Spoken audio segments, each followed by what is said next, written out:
Assalamualaikum students. Well, this is Javeria Asif from SSCT Degree College from the Department of Computer Sciences. Today we are going to discuss chapter number 6 which is input and output statements. हमने class में बात की थी कि हम input and output statements वाला chapter जो है ऑनलाइन कवर करेंगे और हम बाकी जो चैप्टर्स हैं वो हम फिजिकल कवर करेंगे.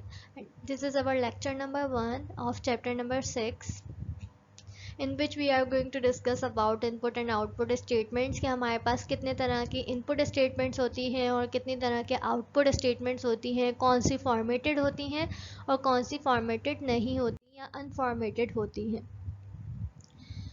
So basically इस स्लाइड के अंदर हम एक डेफिनेशन गो थ्रू करेंगे कि इनपुट एंड आउटपुट स्टेटमेंट्स की ज़रूरत क्यों होती है, कि इनपुट आउटपुट स्टेटमेंट्स किस पर्पस के लिए यूज़ की जा रही होती हैं और हम बेसिकली हमारी कौन सी रिक्वायरमेंट्स जो है इनपुट आउटपुट स्टेटमेंट्स पूरी कर रही होती हैं.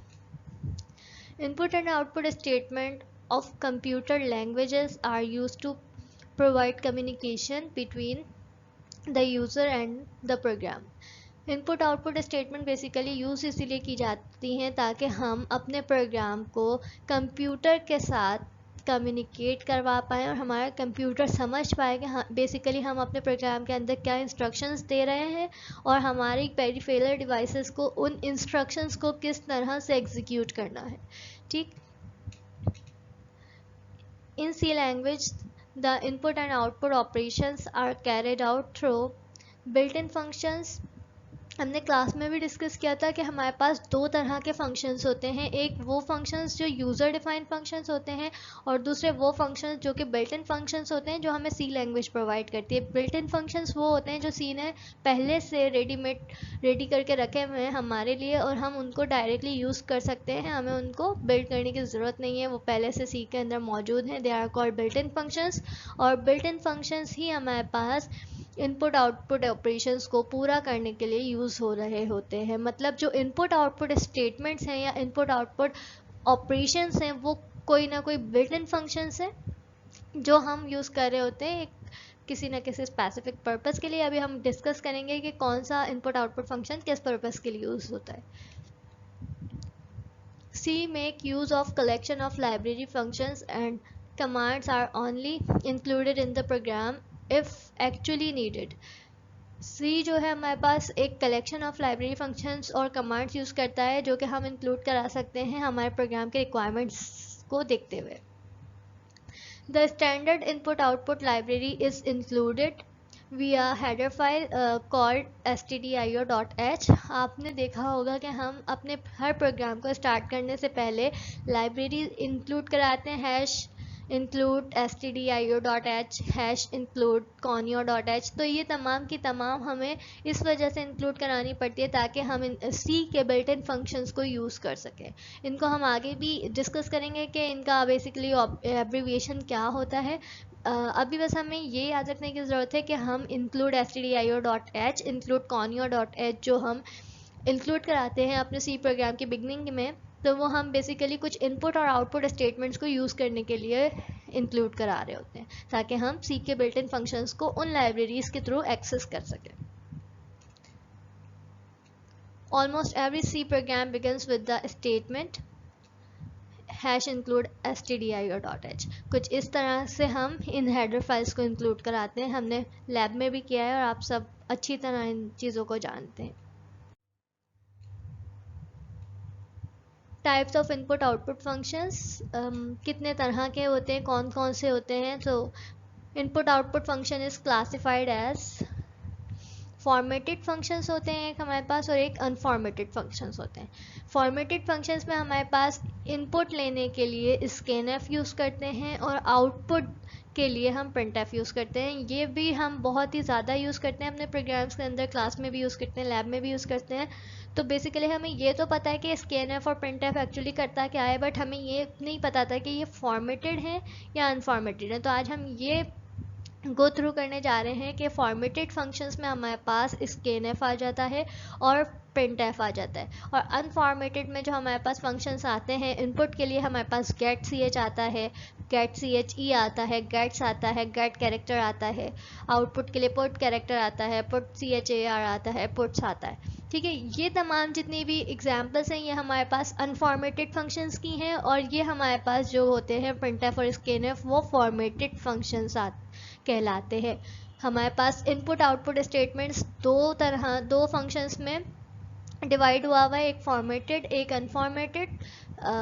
फिर से कि फॉर्मेटेड इनपुट के लिए हम स्कैनफ को यूज़ करते हैं, फॉर्मेटेड आउटपुट के लिए प्रिंटफ को, और ये तमाम के तमाम फंक्शंस हम डिस्कस करने जा रहे हैं ये वाली स्लाइड में।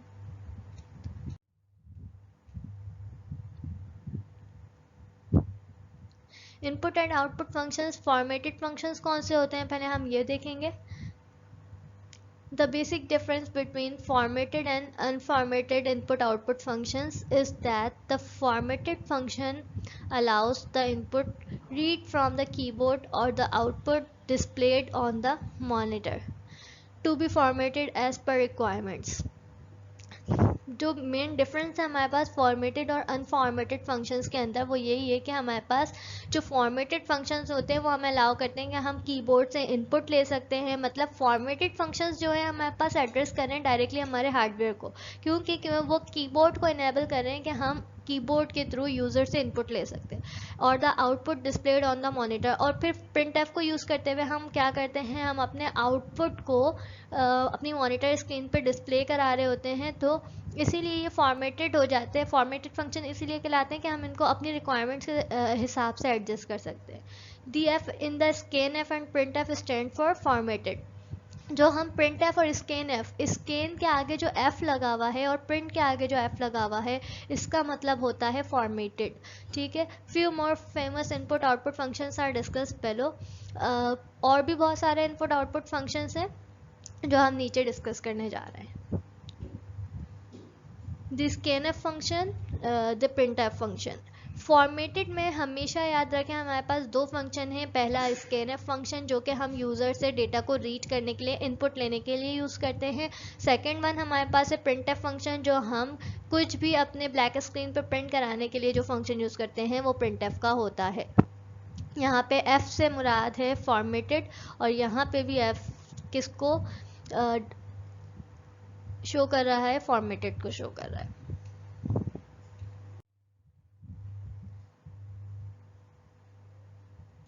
Then we have input output functions, और ये हमारे पास ये वाली कैटेगरी है अनफॉर्मेटेड फंक्शंस की। प्रीवियस स्लाइड पे जो हमने देखे वो फॉर्मेटेड फंक्शंस थे जिसमें हमारे पास प्रिंटफ और स्कैनफ आ गए। अब हम अनफॉर्मेटेड फंक्शंस देखने जा रहे हैं। There are several standard library functions available for unformatted input and output. Some of them deal with a single character and some can deal with a string of characters.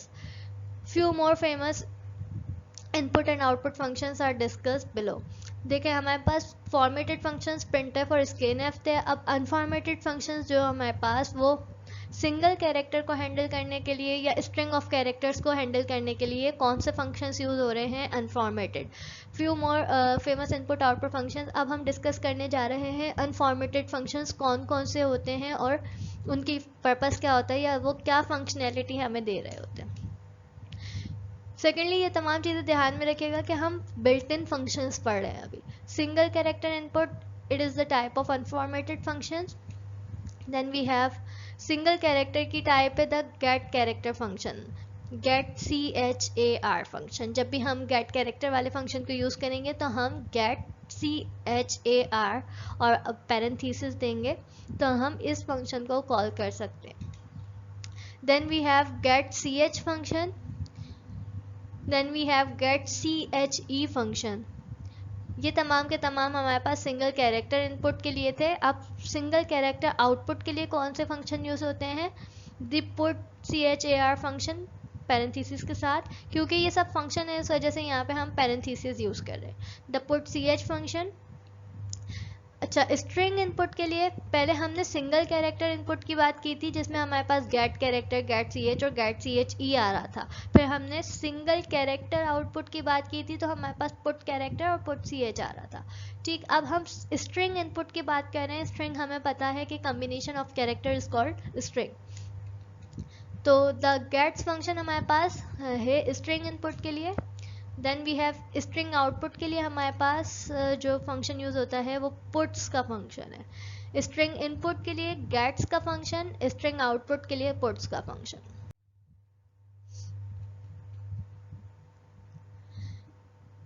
First we are going to discuss unformatted functions. उसमें हम discuss करने जा रहे हैं पहले single character input. There are some functions in C that handles characters only. सी में कुछ ऐसे फंक्शंस हैं जो सिर्फ और सिर्फ कैरेक्टर्स को हैंडल कर सकते हैं। These functions are useful in some applications when the user is prompted to answer yes और नो और ask you to select from a menu file. ये फंक्शंस जो हैं, ये बिल्ट इन फंक्शंस या ये अनफॉर्मेटेड फंक्शंस हमें कब हेल्पफुल होते हैं, जब हमें हमने कोई एक ऐसी एप्लीकेशन बनाई हो जिसमें हमें यूज़र से पूछना हो do you want to quit, तो यूज़र उसका या तो हाँ में जवाब देगा या तो ना में जवाब देगा। अगर वो यस करता है तो हम उसका सिंगल कैरेक्टर ले सकते हैं, यस के लिए वाई को यूज़ कर सकते हैं और नो के लिए एन को यूज़ कर सकते हैं। तो वहाँ पे हम एप्लीकेशन को कंटिन्यू करने के लिए यस वाई को मैनिपुलेट कर रहे होंगे और एप्लीकेशन को एग्जिट करने के लिए हम एन को यूज़ कर रहे होंगे। तो यहाँ पे हमारे पास सिंगल कैरेक्टर इनपुट की ज़रूरत पड़ती है। इस तरह अगर हम कोई कैलकुलेटर की एप्लीकेशन बना रहे हैं तो हम क्या कर सकते हैं, सिंगल कैरेक्टर इनपुट के फंक्शंस को यूज़ करते हुए ऐड को हम ए से डिनोट करवा सकते हैं, सब्ट्रैक्ट को एस से डिनोट करवा सकते हैं, मल्टीप्लाई को एम से डिनोट करवा सकते हैं, डिवीजन को डी से डिनोट करवा सकते हैं और सिंगल कैरेक्टर का इनपुट लेके हम ये बता सकते हैं कि हमारा जो यूज़र है वो कौन सा फंक्शन परफॉर्म करवाना चाहता है। सिंगल कैरेक्टर इनपुट में हमारे पास आ जाता है गेट चार का फंक्शन। ठीक है, it stands for get character and inputs are single character from keyboard। get चार का मतलब होता है get character और ये यूज होता है इनपुट करने के लिए एक सिंगल कैरेक्टर किसके जरिए से, कीबोर्ड के जरिए से।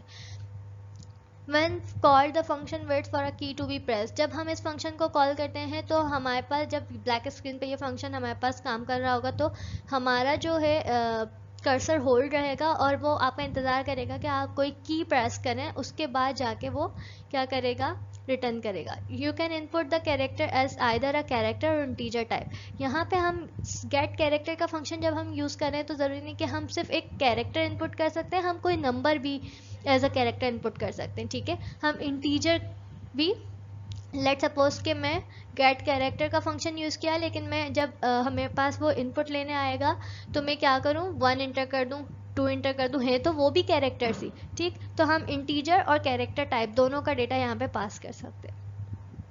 because get character function treats with character as integer except the ASCII value of character as variable of type integer।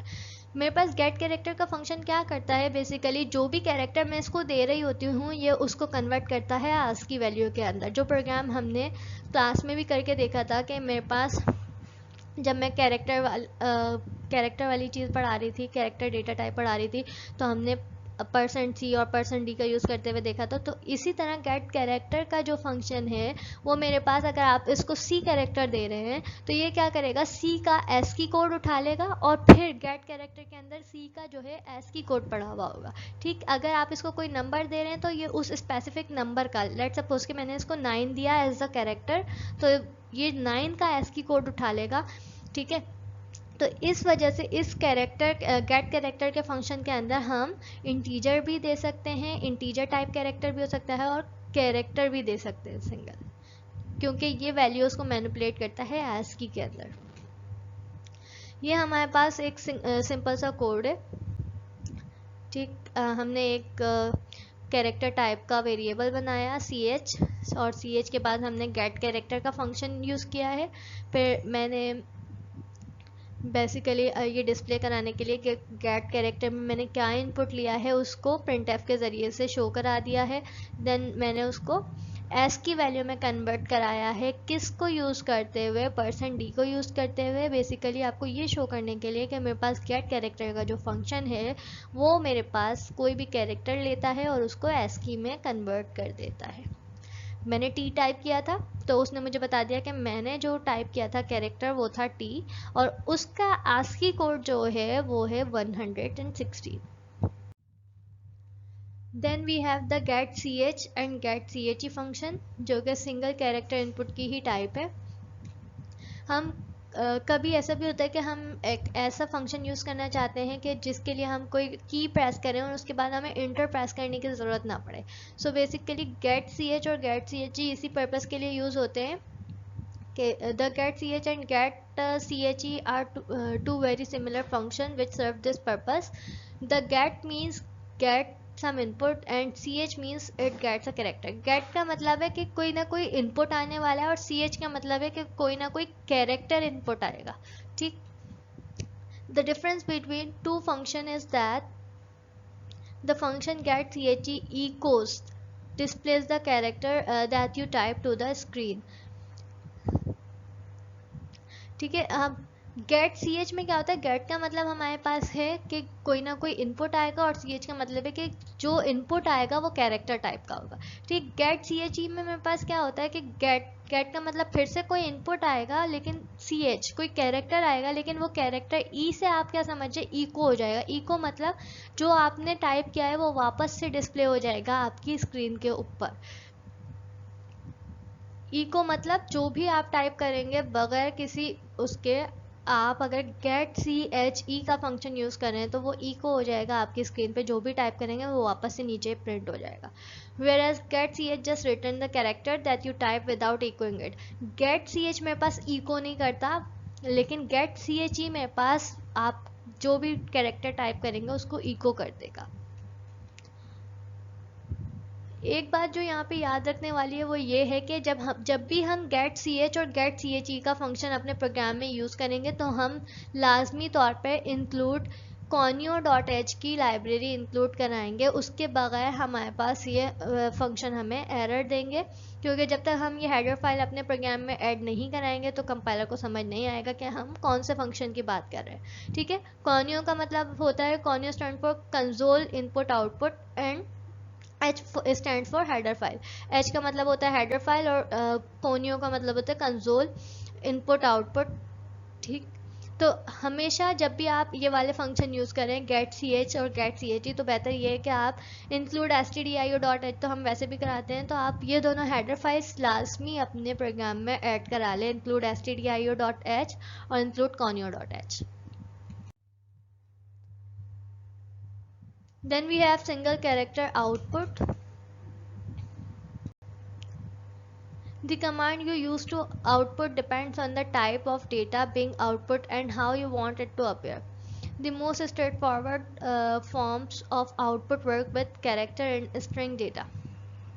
सबसे ज़्यादा जो हम प्रिंट करा रहे होते हैं, या तो वो हम कैरेक्टर प्रिंट करा रहे होते हैं अपने ब्लैक स्क्रीन के ऊपर, या हम कोई string combination of characters print करा रहे होते हैं। बेसिकली स्ट्रिंग का मतलब होता है combination of strings, combination of characters. जब मल्टीपल कैरेक्टर्स की बात आ जाती है तो वो एक कैरेक्टर नहीं रहता, फिर वो स्ट्रिंग बन जाता है। ठीक, C contains many functions that handles single character output। पहले हमने बात की थी इनपुट की, अब हम बात कर रहे हैं कि आउटपुट की, सिंगल कैरेक्टर आउटपुट।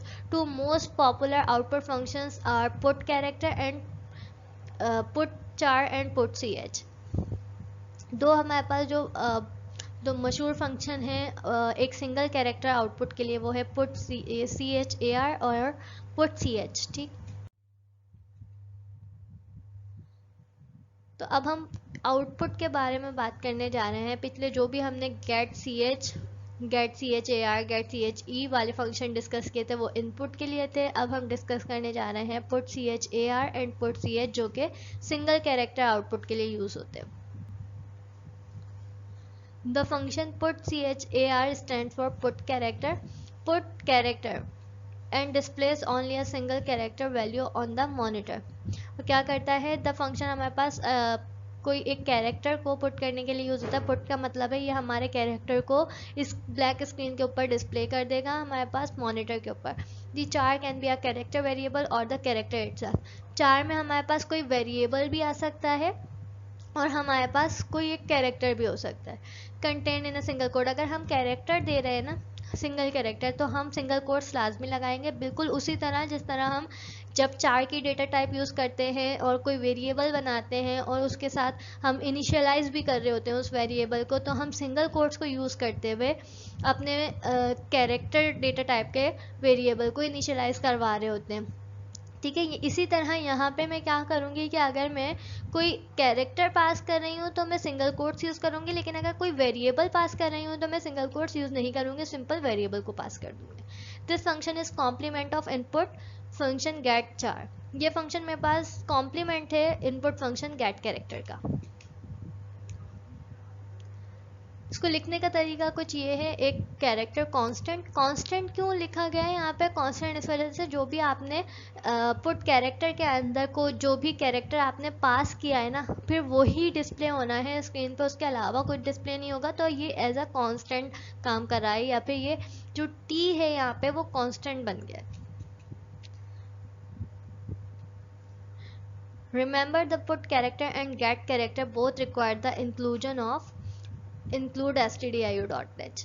मैंने आपको पहले भी बताया था कि इन लाइब्रेरीज को ऐड करवाना लाजमी है, इंक्लूड stdio.h और इंक्लूड conio.h।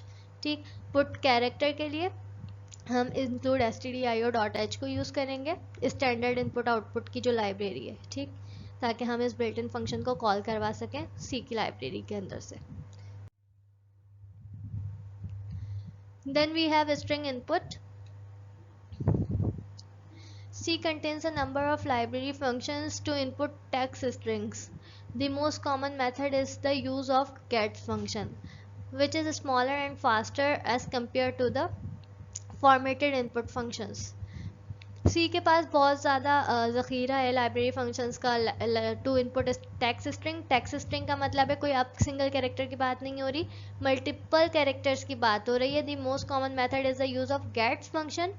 गेट्स फंक्शन क्या करेगा? गेट का मतलब है कोई ना कोई इनपुट आ रहा है और एस का मतलब है कि स्ट्रिंग इनपुट आ रहा है, सिंगल कैरेक्टर इनपुट नहीं आ रहा।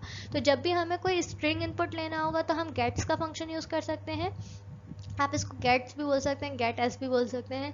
विच इज़ स्मॉलर, सबसे स्मॉलर फंक्शन है, क्योंकि अभी हमने जितने भी देखे तो गेट सी एच ई था, get C H A R था, गेट सी एच था, दो कैरेक्टर्स थे, 3 कैरेक्टर का फंक्शन था, गेट के बाद 4 का था, अब ये सिर्फ एक कैरेक्टर है इसके आगे, गेट एस बस। तो ये सबसे स्मॉलर है और फास्टर है as compared to the formatted input functions. The get functions string input, पहले जितने भी पढ़े वो हमने सिंगल कैरेक्टर के इनपुट और आउटपुट के लिए पढ़े, अब हम स्ट्रिंग इनपुट के लिए पढ़ने जा रहे हैं। ठीक, gets function stand for get string. मैंने आपको वहीं पे बता दिया था प्रीवियस स्लाइड पर कि गेट का मतलब है कोई ना कोई इनपुट आएगा और स्ट्रिंग का एस का मतलब है कोई स्ट्रिंग इनपुट आएगा। It reads a string from the keyboard. हम इस गेट्स को यूज़ करते हुए कोई ना कोई स्ट्रिंग पास कर सकते हैं कीबोर्ड के ज़रिए।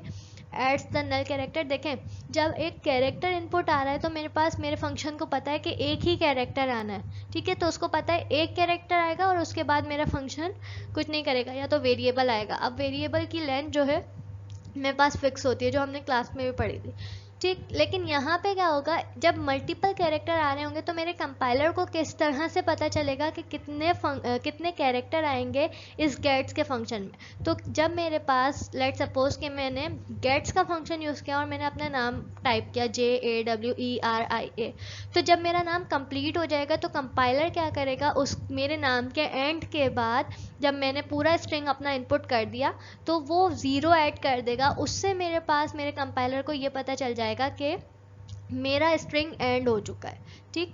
And assign it to the required variable, ठीक है, और उसको असाइन कर देगा उस वेरिएबल में जिसमें मैंने गेट्स का फंक्शन यूज़ किया है, which comes as an argument of the function. Argument का मतलब है एज अ पैरामीटर पास कर रहे हैं, ठीक है। पैरामीटर क्या होता है, मतलब कि एज अ हम जिस तरह से फंक्शन में पैरामीटर पास करते हैं, सी में हम बोलते हैं आर्ग्यूमेंट। आर्ग्यूमेंट का मतलब है कोई वैल्यू पास करें, simple. The new line character created by pressing the enter key signals the end of the string, ठीक है। इसके बाद क्या होगा, कंपाइलर ने 0 ऐड कर दिया, फिर वो न्यू लाइन जनरेट करेगा जिससे ये पता चल जाएगा कि मेरा स्ट्रिंग एंड हो चुका है। अच्छा, यहाँ पे मेरे पास ये कोड है, एक कैरेक्टर है, नेम का मैंने एक एरे बनाया है जो कि 15 कैरेक्टर्स पे। अब लेट सपोज कि मेरा नाम है JAWERIA जिसमें 7 कैरेक्टर्स आते हैं, ठीक। लेकिन अगर किसी का नाम ऐसा है जिसमें 16 कैरेक्टर्स आते हैं, ठीक, तो वो 17 का एरे इनिशियलाइज कराएगा, डिक्लेयर कराएगा। क्यों? क्योंकि मेरा जो कंपाइलर है एंड में स्ट्रिंग के 0 भी ऐड करता है, तो मुझे ये भी सोचना है कि मेरा जो कंपाइलर है वो 0 भी तो ऐड करेगा एंड में। तो अगर किसी का नाम 15 कैरेक्टर्स का है तो क्या करेगा, 16 का एरे डिक्लेयर कराएगा, ठीक। अगर किसी का नाम 14 कैरेक्टर्स का है तो फिर तो 15 चल जाएगा, ठीक। तो एक एक्स्ट्रा मुझे स्पेस चाहिए 0 के लिए भी, ठीक। अच्छा, assume 14 columns on the screen, 14 column की स्पेस रिजर्व कर देगा ब्लैक स्क्रीन के ऊपर। गेट्स नेम, नेम क्या था मेरे पास, एक एरे था, इसमें मैं कोई सा भी नेम पास कर सकती हूँ, ठीक। यहाँ पे क्या होगा, एक यूज़र से इनपुट लिया जाएगा। पुट्स नेम, पुट्स का फंक्शन क्या करेगा, मेरे नेम को डिस्प्ले कराने के लिए पुट्स का फंक्शन यूज़ होता है। पुट का मतलब है आउटपुट दे रहा है, क्या दे रहा है, स्ट्रिंग आउटपुट दे रहा है, कोई एक कैरेक्टर आउटपुट नहीं दे रहा, सिंगल कैरेक्टर की बात नहीं हो रही, कम्बिनेशन ऑफ कैरेक्टर की बात हो रही है, इसलिए पुट एस मतलब, पुट स्ट्रिंग मतलब आउटपुट दे रहा है एक स्ट्रिंग। स्ट्रिंग का मतलब मेरे नाम में मल्टीपल कैरेक्टर्स हैं तो वो बन गया एक स्ट्रिंग, ठीक। हम बस ये वाली बात जहन में रखिएगा कि अगर आपका नाम 15 कैरेक्टर से ज़्यादा है, अगर 16 कैरेक्टर का है तो आप 17 का एरे इनिशियल डिक्लेयर कराएंगे, ठीक है। क्यों? क्योंकि एक एक्स्ट्रा स्पेस भी कंपाइलर को चाहिए होती है ताकि वो ये समझ सके या अपने आप को बता सके कि आपका स्ट्रिंग एंड हो गया है, वो स्ट्रिंग के एंड में 0 ऐड करता है, ठीक। Then we have string output. C contains a number of library functions to output text string. The most common method is the use of put string function, which is smaller and faster as compared to the formatted input functions. हमारे पास C में हमारे पास हमने characters के लिए देखे थे, input के लिए जो देखे थे गेट CHAR, गेट CHE, ठीक है। अब फिर मैंने बताया स्ट्रिंग इनपुट के लिए हम गेट्स का फंक्शन यूज़ करते हैं। अब स्ट्रिंग आउटपुट के लिए पुट्स का फंक्शन यूज़ करते हैं। पुट का मतलब कि कोई ना कोई चीज़ हमें मॉनिटर पर डिस्प्ले करानी है, और एस का मतलब कि हमें कैरेक्टर डिस्प्ले नहीं कराना, हमें स्ट्रिंग डिस्प्ले कराना है, ठीक है। ये भी हमारे पास एक फास्टर फंक्शन है as compared to the formatted input function.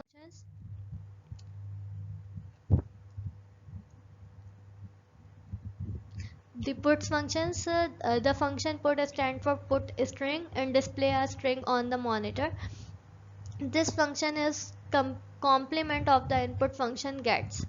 ये मेरे पास ये वाला फंक्शन जो है वो कॉम्प्लीमेंट है किसका, गेट्स का। मतलब गेट से हम इनपुट ले रहे हैं और पुट से हम आउटपुट डिस्प्ले करा रहे हैं, ठीक। The argument must be one of these, a string constant और पुट्स बेस्ट विशेस। जो भी हम पुट्स के अंदर पास करेंगे वो मेरा एज इट इज जाके मेरी स्क्रीन पे प्रिंट हो जाएगा, ठीक। गेट्स का फंक्शन इनपुट लेने के लिए, पुट्स का फंक्शन इनपुट को डिस्प्ले कराने के लिए, या कुछ और भी डिस्प्ले करा सकते हैं। ये देखें, ये स्ट्रिंग है मेरे पास तो मैं ये डिस्प्ले कराना चाहती थी, या हो सकता है कि मैं कोई वेरिएबल में, जिस तरह प्रीवियस स्लाइड में मैंने देखा था कि मैंने गेट से इनपुट लिया था नेम के वेरिएबल के अंदर जो कि एरे था, और फिर मैं पुट्स में उस नेम के वेरिएबल को पास कर रही थी तो मेरा नेम डिस्प्ले हो जाता, ठीक। उन प्रोग्राम्स को घर पे रन करके देखिएगा ताकि और कॉन्सेप्ट क्लियर हो जाए।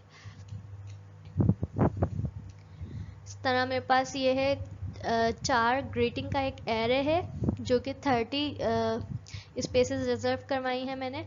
यहाँ पे पुट्स का फंक्शन, पहले मैंने बोला इंटर ग्रीटिंग्स, तो enter greeting as it is मेरी ब्लैक स्क्रीन पे प्रिंट हो जाएगा। फिर गेट्स ग्रीटिंग मतलब कि मैं कोई इनपुट ले रही हूँ, ठीक है। फिर मैं पुट्स में मैंने हाई प्रिंट कराया है, और फिर पुट्स में मैंने जो भी मैंने यहाँ पे इनपुट लिया होगा वो यहाँ पे ब्लैक स्क्रीन पर प्रिंट हो रहा होगा पुट्स की मदद से, पुट स्ट्रिंग के फंक्शन की मदद से, ठीक है। हो सकता है कि मैंने यहाँ पे टेक केयर दिया हो तो यहाँ पे हाई के बाद टेक केयर प्रिंट हो रहा होगा, ठीक। Well this is the end of from my side. अगर आपको इससे रिलेटेड कोई भी क्यूरीज हो तो आप मुझसे क्लास में पूछ सकते हैं. रिकमेंडेड यही है कि आप तमाम प्रोग्राम्स को फॉर्मेटेड और अनफॉर्मेटेड दोनों के प्रोग्राम्स को आप खुद से ऑनलाइन कंपाइलर पे रन कर लें, या प्रैक्टिस जितनी करेंगे उतनी ही अच्छा समझ आएगा. उसके अलावा कोई एरर हो या कोई क्यूरी हो तो आप मुझसे क्लास में डिस्कस कर सकते हैं. Thank you so much.